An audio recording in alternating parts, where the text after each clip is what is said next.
All right, let's welcome on to our next guest on the Centering Esports podcast. You see him on Twitter. He is the founder of Rush B Media, fellow Cloud9 fanboy. Yes, you have two of us this episode. There's also a good chance, if you're a pro, he follows your mom, and all else in between. So please welcome to the show, Ryan from Rush B Media. How's it going, man? Hey, it's good. How you guys doing? I love the intro. I'll follow all the moms on Instagram. All of them. I gotta hear how did this start? Because I think it's like Cold Zero's mom was one of the No, first ones, but that I saw. no, it wasn't. So Cold Zero's mom was the second one. I followed K and G's mom. So the joke. What happened was I wasn't actually even following K and G's mom to begin with. I just follow. I have like my own esports Instagram, but I don't really use it. One of my Brazilian friends sent me a DM and just goes, check K&G's mom's Instagram. I was like, weird, okay. So I do it. I'm in the middle of a Whole Foods. And this Whole Foods doesn't have any internet access. Like, there's no signal. So I have to, like, run out of the Whole Foods. Like, I drop my cart. I just run out because, like, he was, like, it's confirming something. And I was like, oh, my God. So I'm in the parking lot doing all of these translations. I still have to, like, go back in, grab my groceries and do all that. And I'm, like, doing it was hilarious. And I kept up that joke. And then the same thing happened with Cold Zero's mom. Someone sent me the Twitter account and went, this is what she did. And I was like, no fucking way. Like, no way that I'm going to do this twice. And I did. And it was really funny. So now, unironically, I try and follow as many moms as I can because moms are proud of their kids. They're good at posts. They're good at they don't talking know. about it. It's what they do. They don't know any better to hold off. So I unironically now follow. That's not a bad rule of thumb, though. I follow. To be fair, I follow relatives. I follow brothers. It's not just moms. It's not just moms, but you wouldn't believe how many like good tidbits of information that you can actually find out because relatives are just posting like they're posting with their friends. But yeah, I'm in the weeds. They don't expect Ryan to be sitting there lurking and listening in. No, that's awesome. And it's like I said, it's funny because I've seen that come up so many different times, and I'm like, dude, this guy's everywhere. Like, how does he even find these accounts? Good to know that your friends are tipping you off. I mean, it's the Brazilian scene. How is that love-hate relationship with you? Oh, it's good. What I'm lucky to do is that I follow enough accounts and I'm friends actually with enough of the major Brazilian influencers and journalists that we have actually a really good working relationship. Rock Marquez, who was formerly of ESPN Brazil, I forget, he's now with Esportal, I think is what it's called, or Global Esport.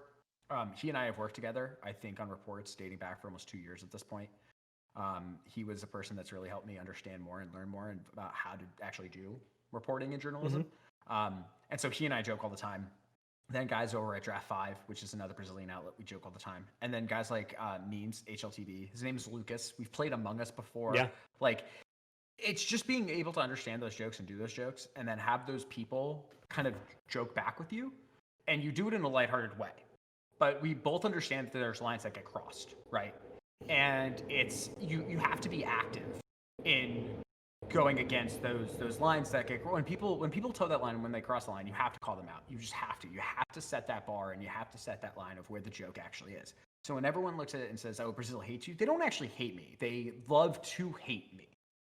It becomes fun. Yes, that's the whole point. Yeah. The whole point of it is literally just to have fun with it. So there are some that hate me because I do it too much, and others that love it because they think I do it just enough, and I'm a constant presence in it. So it's a balancing act. Sometimes it's hard. Look, as a fan of NACS, you've become an extension of NACS, right? Yeah. I mean, that's where a lot of your early work went into, was really following around the NA scene. I know you've attended, Fragadelphia several times and been there and reporting on it and giving a lot of inside scoop to the NACS side. And so you become an extension of that, which also makes you enemy number one, I guess we can say, for Brazilian CS. And before we get into some of the fun topics, I kind of just want to give people an idea of, like, we see you now as this big reporter and journalist, but there's always that growing point. How did you kind of get into the Counter-Strike industry and getting into Rush B Media? How did this all come about?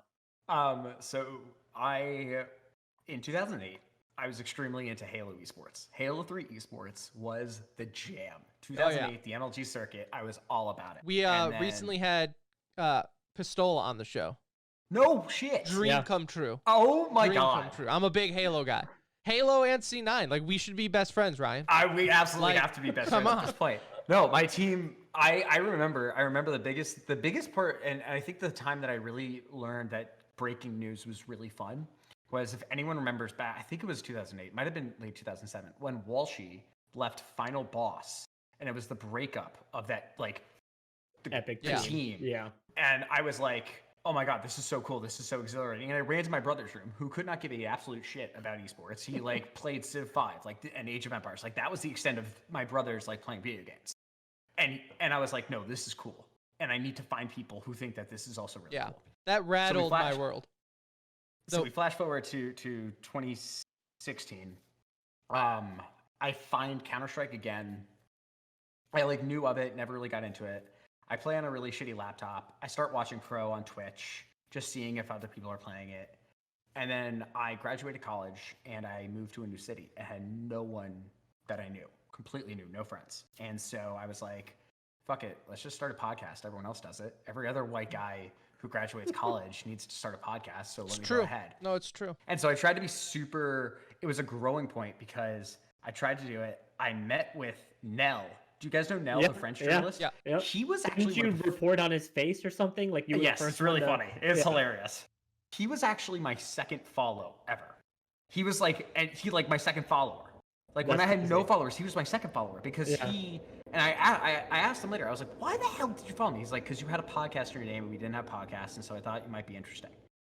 He got me in to the Boston Major. He said I was working for Flickshot, so I was able to do reporting for them, and I did reporting for myself, and it kind of just snowballed from there. And it's been a wild 3 years, a lot of learning because I don't have a background in journalism. I don't have a background in a lot of this stuff. And a lot of it is just you're learning on the fly. You're learning how to do it. You're learning. You have to ask a lot of questions. You learn that ego is a killer. You can't have an ego. If you have an ego for a second, there's always someone that is better than you, does more than you, and you're nothing. So stop acting like you're something. And that was the hardest thing for me to learn. And I hated it. I hated learning that I wasn't the best because I want to be the best. so you can think it, you just never say it. Yes. No, you can't think it. You can't think it because then it manifests in how you act. And no one wants to interact with the guy that thinks that they're the best, smartest fucking guy in the room. No one cares. Everyone thinks he's an asshole. Well, Thorin does have some friends.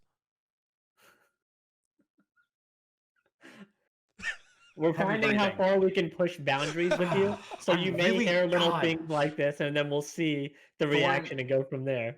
Thorin, I don't think it's a secret that I don't like Thorin. I think he's very edgy. I think sometimes he says a lot of things just for the pure reaction. I think he does things to be that instigator person. Which Skip Bayless. Sure. Yeah. But I hate Skip Bayless. A lot of people do. Like, I don't like it when when your personality is just saying things to elicit reactions. I don't like that. And that's fine. For other people, that's what they like. And if it works for him, great. But for me, I find it unpleasant. So, maybe he's a great guy in person, but I really can only see a lot of these people through the internet. So it's very hard to do that. Yeah, we've talked about that too on the show, where it's like, if all you're taking is what you see on the internet, for not just Thorin, but for a number of people in esports, it is very off-putting. Yes. A lot of people said the same thing about me too. A lot of people thought that I was an asshole.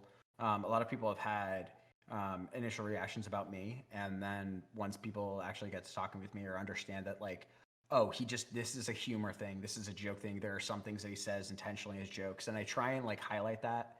And if I do like upset people, like, I feel bad, like, I don't want to upset people. I personally like find that really unpleasant when I've had tweets, I've had opinions about players, which I have to give, and sometimes those players, like, they'll respond negatively to it, and I'm like, I was a dick. Did I really have to say it like that? Like, could I have done this in a better way, like, to make the same point but like not be such a dick? And so that again has been a learning process of like, how do you try and make a point across, but like not come off as such an asshole? So, so yeah. And then the reporting, the whole journey into reporting was, this is really funny. One of the first kids that ever became a reliable source for me, he wanted a pin from the Boston Major. So I bought him a pin and I sent it to him. And he then just started feeding me information. And I was like, I don't know who you are. I don't know what your background is or how you know these things. He told me 3 stories, every single one which was right, until I would actually report on one. I was like, I don't know who you are. It's like, I'm not going to report. This? Like, how do you know this? Like, I have no idea who you are or what's going on. And like at the 4th one, I was like, okay, let's do this.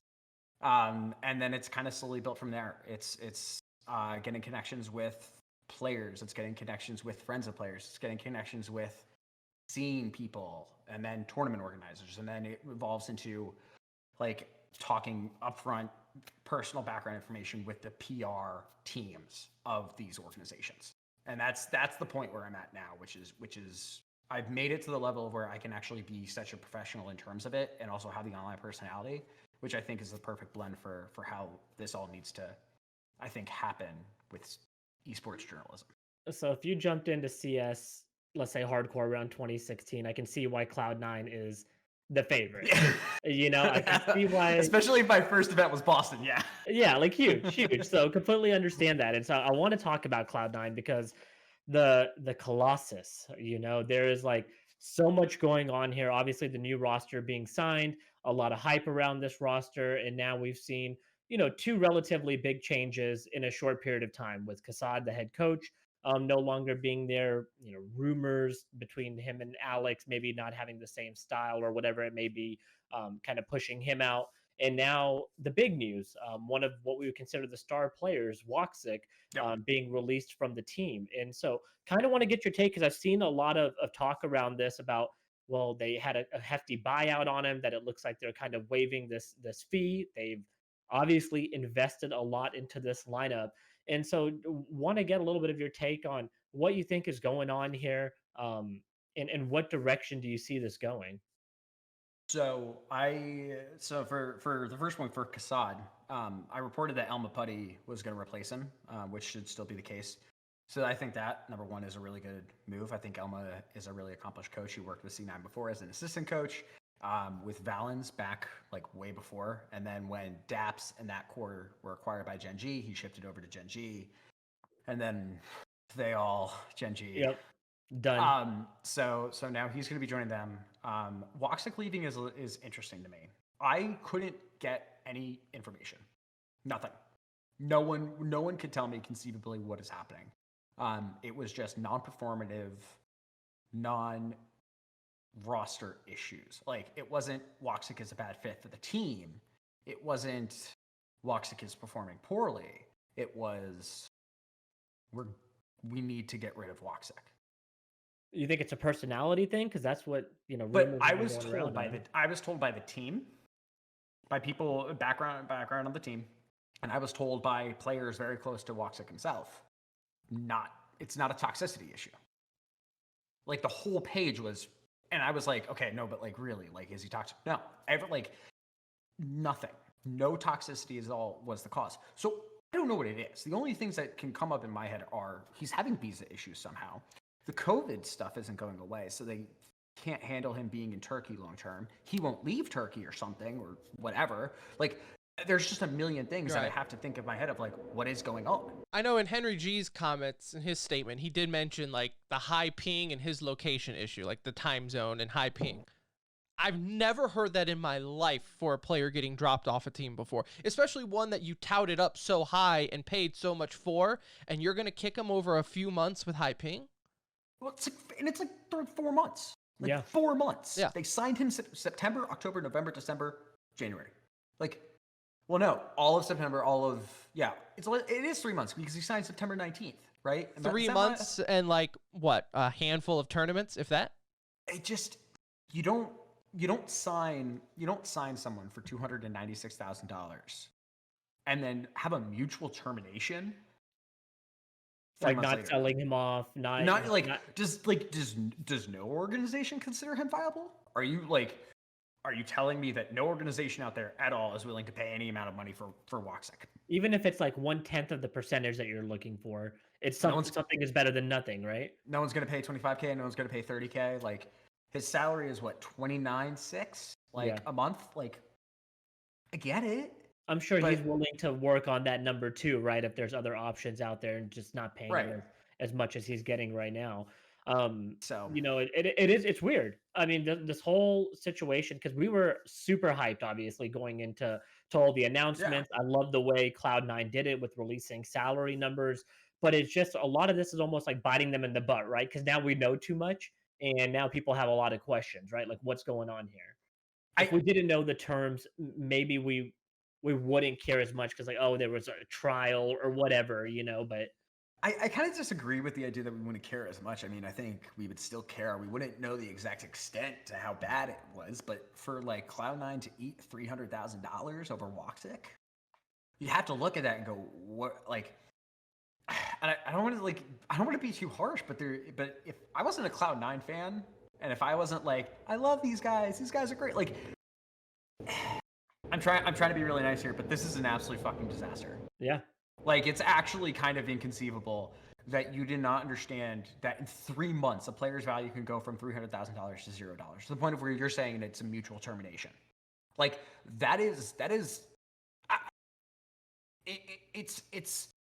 it's so crazy to think of that's how it is. And that's the point that they've reached. I guess their thought process as well is like, if they can't sell him in 3 months for $100,000, right? Which again, his value decreasing by like he's going to a third of his value in like 3 months, and he's making almost 30K. Yeah, kind of makes sense at that point to drop him because you'll save the 10K off the salary difference of the buyout. But like in terms of opportunity cost, but like I just I don't really have words. I'm really at a loss for words. It doesn't make sense to me.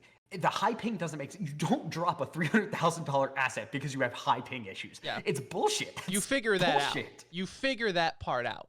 Right. Like you have teams moving over to Europe to play during COVID, right? Just to get the best competition. Like you would think there was some sort of game plan behind the fact that he's in Turkey. Like that's not new. That didn't happen post signing. Like you knew all these things ahead of time. So it blows my mind. And what I want to know is like, where is the hype level at right now for you looking at Cloud9, and what is their next move in your mind?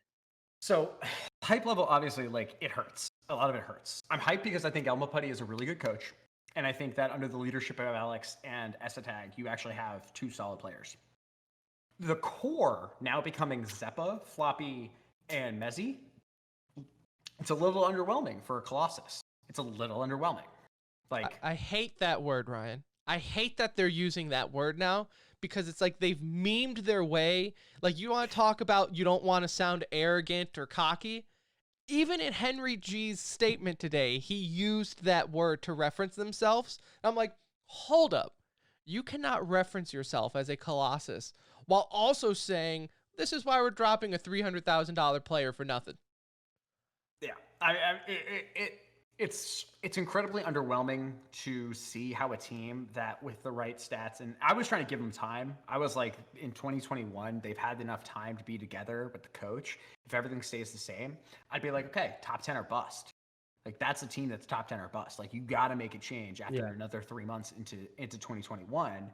If you're like top 15, if you're hanging around there, sure, maybe stick it out. But like if you're not top 20, bust. You gotta make a change.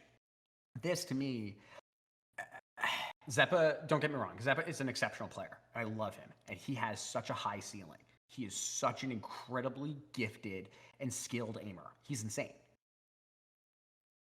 To not have to be billed as a Colossus, to say that you're willing to compete at the top 10 level, to invest the amount of money that they are investing, to be going to someone who is not a top tier certified player, and calling yourself a Colossus and still saying that we're aiming for top 10, now I'm waiting till June. Now I have to wait till June to really see the fruits of everything that's going on. I can't see it now. It's not going to be a Colossus now. It's not going to be a Colossus in the next 3 months. After 6 months is maybe then when we can start again considering this team being in the top 15 consistently. I mean, when 3/5 of your team is a project, right? Like in the sense, Yeah. Zeppa, we need to see a little bit more at the highest level. Floppy is just kind of He's got his certified himself. footing. I'm sorry, no. Floppy has actually certified himself as like a top 30 player in the world, in my opinion. Do you think Like he's top 30 right now?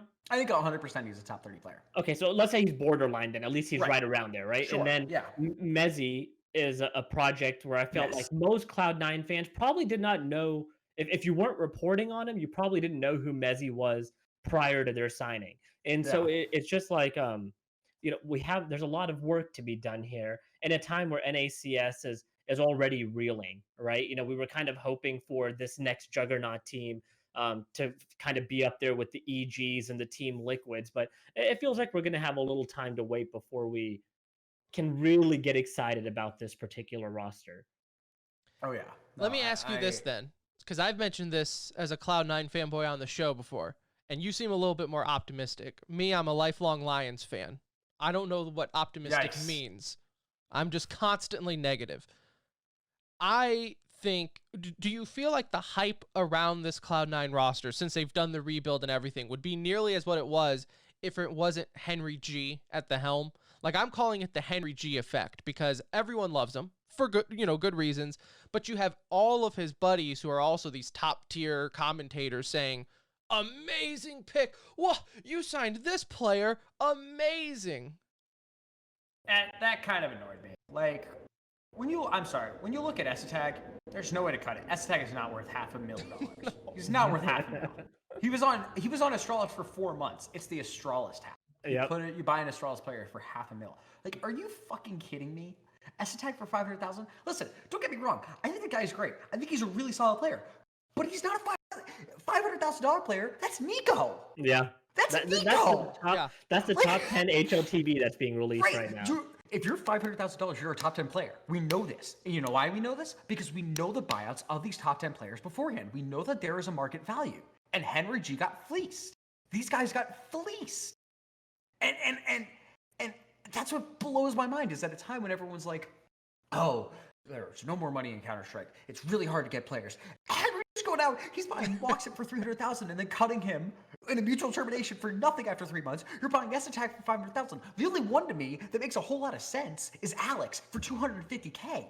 That's great. And that's because he's an IGL too. Right. He's an IGL. He's done these teams before. He's actually really good. That makes so much sense to me. Yeah.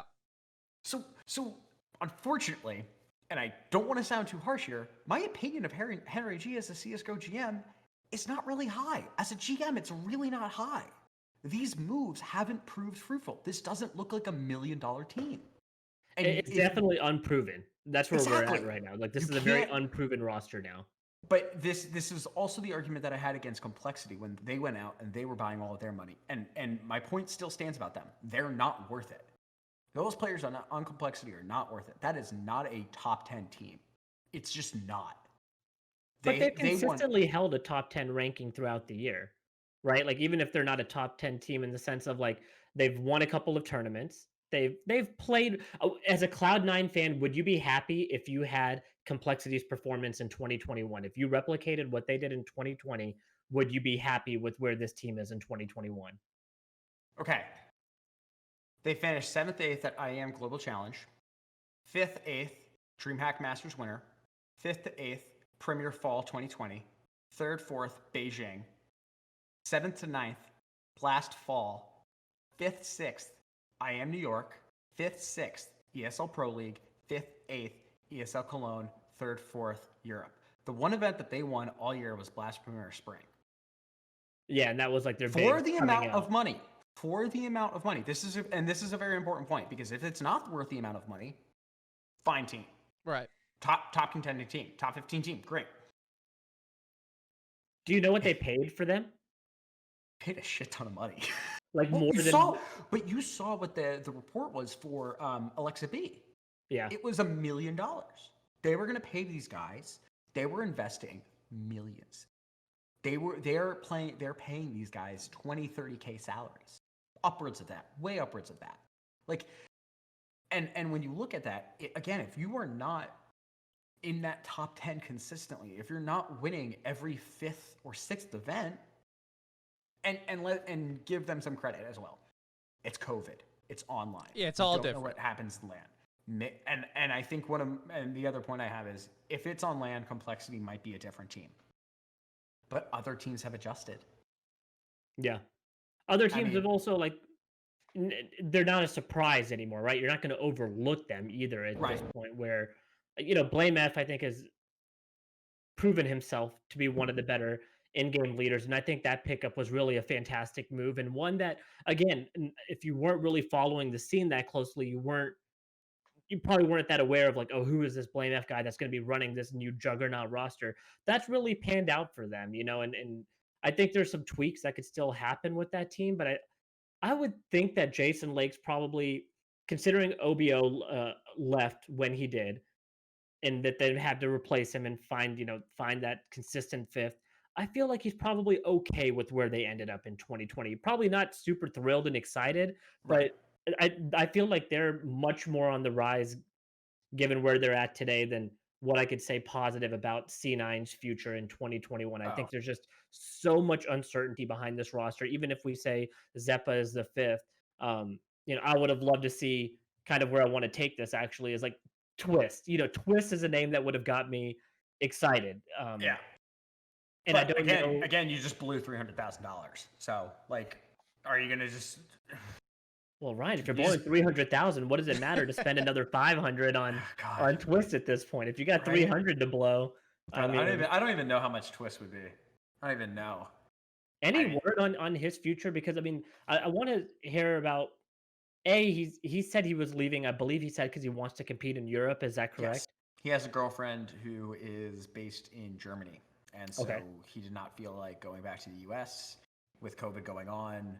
All the best competition over in Europe, it kind of made sense to stay in Europe for a year. I think he's going to try it, but... So we can confirm Twist to big, is what you're saying. I think his girlfriend actually works for ASL. Okay. Interestingly enough. Yeah, that's pretty crazy. What do you see with Twist's future? Obviously, I feel like Tim and I talked about this last episode.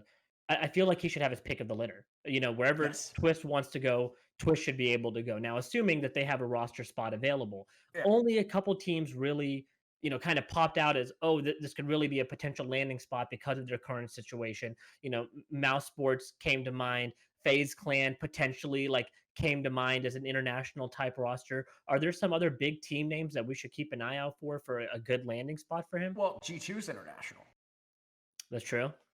Do you think they make a change though now that they just did the tryout between Jax and Almanac? Almanac was supposed to be removed. If you remember, that was the initial reporting, was that Almanac was going to be the one that was going to be removed. Jax was supposed to stay in the team. Jax ended up being the one that was leaving. And that's after they did that little kind of tryout between those two, right? Right. So is Almanac still potentially on the chopping block? It's not unreasonable to think that if G2 has been spending money on Nico, they might be a little cash poor, but they did just get $5 million from Cloud9 for perks, so you have a little cash available there. Why is Twist not in the conversation? I don't think a lot of people are looking at a Twist to G2 kind of conversation. You would have Nico and Twist. Yeah, it with would... Hunter next. These guys are not jokes. Kenny S. These are all. Very good players. That would be a sick team. That would be a really sick team. Yeah, on paper, I think that's instantly up there with top three, Astralis and Vitality, at least on paper. Because Astralis, Vitality, Navi, because G2 top teams at that point. G2 is one of those frustrating things where I feel like they're like Cloud9 fans if Cloud9 though was ever still good, right? G2 has this expectation of being the best team or potentially best team, and then they'll struggle to maybe get 8th, 10th place here and there in the world, where I feel like G2, though, does have more of a potential. Obviously, they just got Nico. It's still a young roster. But they at least have that potential to, once they get over the hump, I think they can stay over the hump. Yeah. Yeah, I think G2, even if they didn't get Twist, should be competing for a top 3 placing in the world. There's no reason. Obviously, you have the Astralis effect that I don't know when that team is ever going to fade away, but even G2 with or without Twist, that's a pretty nasty lineup. It would be hard to to picture them not kind of putting it together. Didn't think of G2 as an option. I mean, if you add Twist to that team, that team should be number one in the world. I mean, who else has that kind of firepower? And Only Astralis, really only Astralis and others. yeah, you would think at some point, it's what, been 4 years now of Astralis. Like at some point, we should Astralis see a dip, dominance. right? Like at some point that's happening. Is 2021 the year? I mean, everyone thought they fell off when they, were in that rough Astralis spot. shows up for majors, dude. Yeah. Astralis That's just it. shows up That's at major it. time. That's- That's all they do. They can Get ready decide for when to. Stockholm. Yeah. Oh my god, I'm excited about it. That'll be good. Are you excited about Fallen to Liquid? Because that Yes. That move has been a long time coming. A long time. You think it's a good fit?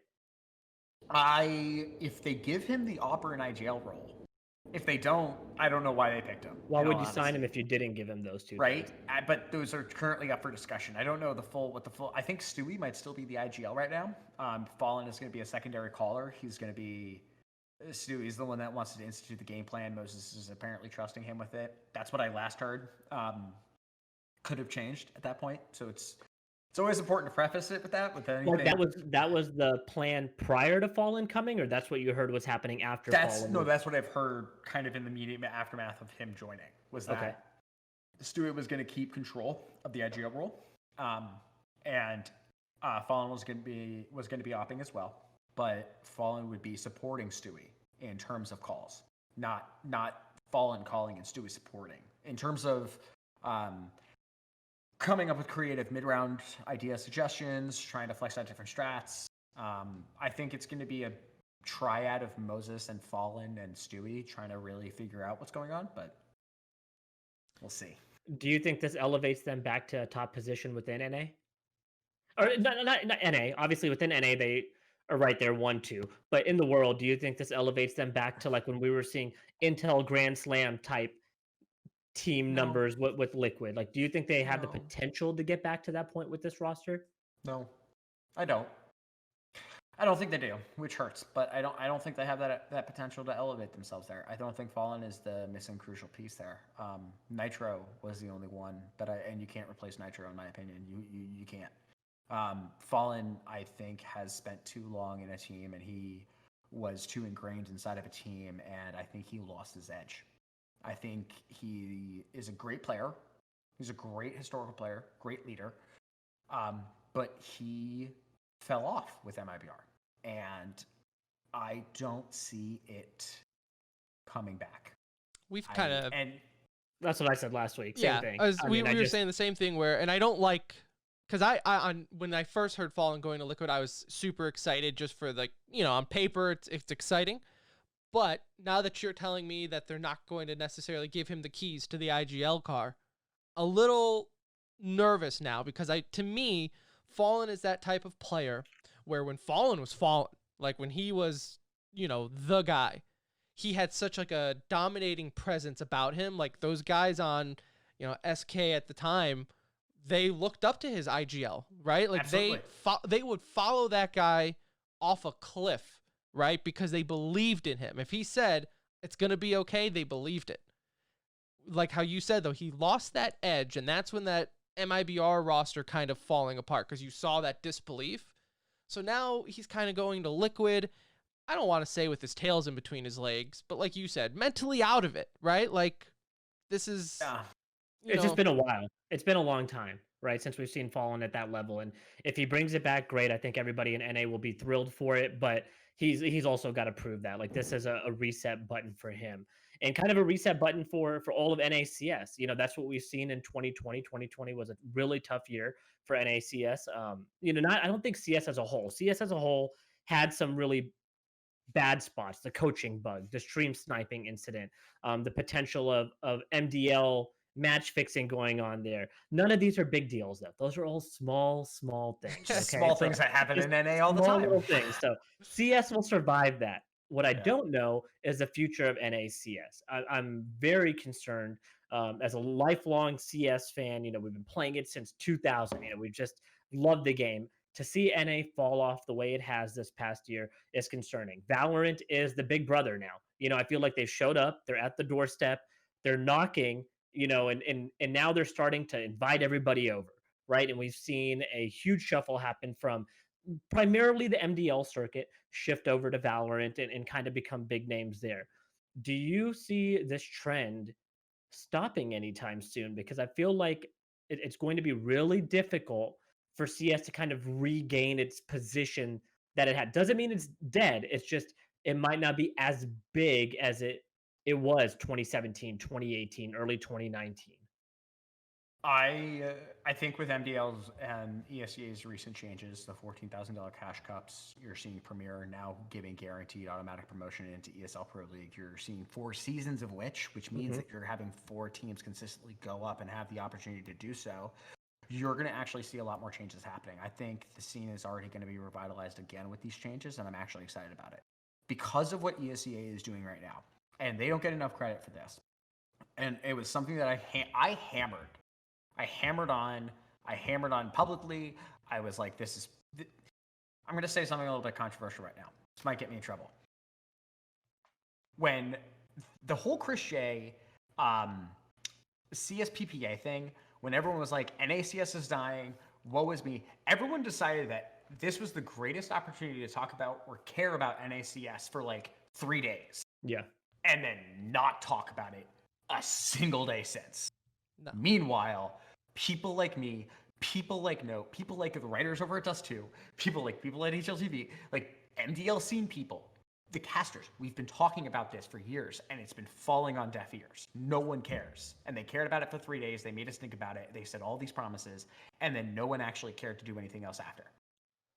So when ESEA made their statement and made all these changes, I was so incredibly disappointed with what the reaction was community-wide.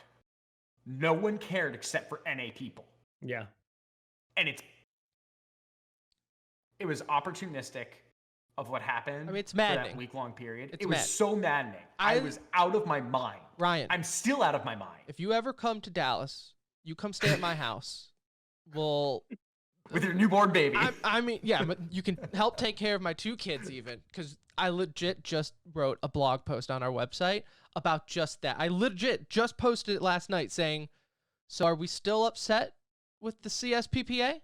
Like a month ago, and I know you got to get going, so we'll let you go here, but a month ago, we were ready to rush the capital of the CSPPA.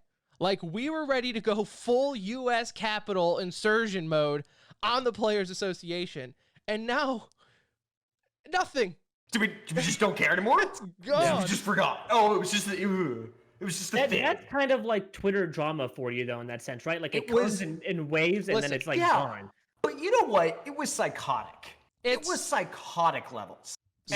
And people know I'm not a huge fan of the CSPPA. I think its core concept is good, to be fighting on behalf of the players. And that's very noble and that's very good and that's what they should do. And I agreed with the protest at Blast, with the understanding of the information that the players they had this thing that they disagreed with and they wanted to make a point and they protested. I thought the protest, listen, if that's your standard now for it, Godspeed. But that's what now you got to do all the time. And I wrote a blog post about it. And you know what happened? People shit on me for that blog post. That was like, hey, players trying to stand up for their rights is good. And everyone was like, oh, so now you fully support the CSPPA. No. Right. When the NA EPL thing happened, they didn't care. But you know what? Now all of you fuckers made your stand at that point of saying how bad it was and how awful and how they never cared about the NA scene. None of you tweet about the NA scene. Not once. Not once. They didn't care at all. I highlighted Thorn in my post because I don't know about you, Ryan. I don't know how often you use the words evil and destroyed in normal conversation, but they were legit saying that Sir Scoots is evil and it has to be destroyed. Like, we're talking about some evil empire here. I agree with you, and we've talked about it multiple times on the show. Are they perfect? No, absolutely not. Do things need to be changed? Absolutely. But it's the closest we've ever got to a proper player representation in CS. Let's not start from the ground up. Yeah. Absolutely. Just, oh my God, I feel finally like I'm let it out. That just understand. Oh my God. Shake it off your shoulders. It broke me. It actually broke me as a human. That 1 week period. It broke me. I was just sitting at home and I was like, this is the dumbest thing that we're fighting about. this is just so dumb. Everyone just wants to give their hot takes and be dumb. That's it. So that's what I have to say about NACS. Well, look, I agree with you. The ESEA changes are huge. Like those are really big. After what ESL really gutted last year, this is an opportunity for people to come back in or at least stay. I mean, more than anything, we just want people to stay. The ones that are still there, we need to take care of those. If it brings in new talent, great, but we have to take care of our own at some point. And this was a good step. I already know that more organizations are now interested in Premier League teams. Like I Envy? already know that teams are going to be getting picked up or signing contracts soon. The amount of money that is being put into NA by ESCA has been incredibly helpful. The scene is changing. More and more teams are now interested. Organizations are interested in entering into. They want to do it. It's gonna take a full year. It's gonna take a full year before we start to see actual changes, and people need to be prepared for that because everyone in NA likes to only think in 1 month increments. Yeah. Everyone in CS:GO likes to think in 1 week increments. But it's going to be a long process. But by 2022, we are actually going to see tangible changes within the money within NA CSGO. And I guarantee you will have at least one pro from Valorant, one person who's on a signed team, like a professional team in Valorant, who will probably be signed by a team in CSGO. I can make that claim right now. Like, I genuinely believe that there is going to be more money and more stability doing it. And that's what we're going to see, and it's going to be exciting. Well, we would love to see it back. We would love to see the resurgence of NACS, and hopefully Stockholm is an opportunity for some of these guys to show themselves off, right? E.g. Absolutely. Liquids, one of these. We just need somebody to pull through. So hoping to Bring see NA another major, baby. That's what I'm all about. That's right. All right. Well, Ryan, we will let you go. Appreciate it again so much. We didn't even get a chance to talk about the major. We didn't even get a chance to talk about Envy. So we'll definitely have to. We just to talked for like 50 minutes. You guys were telling me beforehand. It's like 24. Well, We just had such a this great happens time. every time. This happens It every does. single time. So good. This gives us like great reason to bring you back on at some point. Hopefully you Hey, enjoyed it. I'm down. We followed your work for a long time. We appreciate all the Oh, hard work you put into the CS:GO appreciate scene. that. It's dude, it's a tough job. You know, it really is. And we're glad that you've taken the reins, and you seem to really enjoy it, and we can see that in how you kind of reach and talk to the community. So thank you for everything that you do for NACS and Counter-Strike as a whole. And thanks for coming on the show, man. We followed you for a long time, so it's been a lot of fun, and we appreciate that. I can't tell you how much I appreciate those words. Thank you guys so much. This was so super fun. No problem, man. We'll get you on again. Talk about some major. We're gonna talk Halo.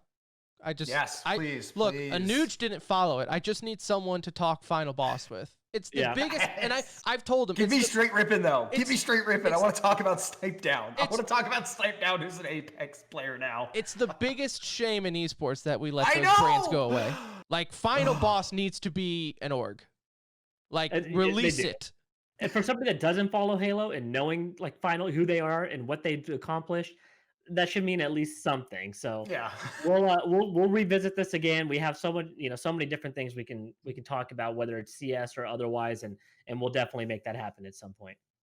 All right. Well, fantastic stuff. Thank you so much, gentlemen. All right, brother. Thanks, buddy. See you later. Appreciate you joining. Bye. Stay safe. Bye.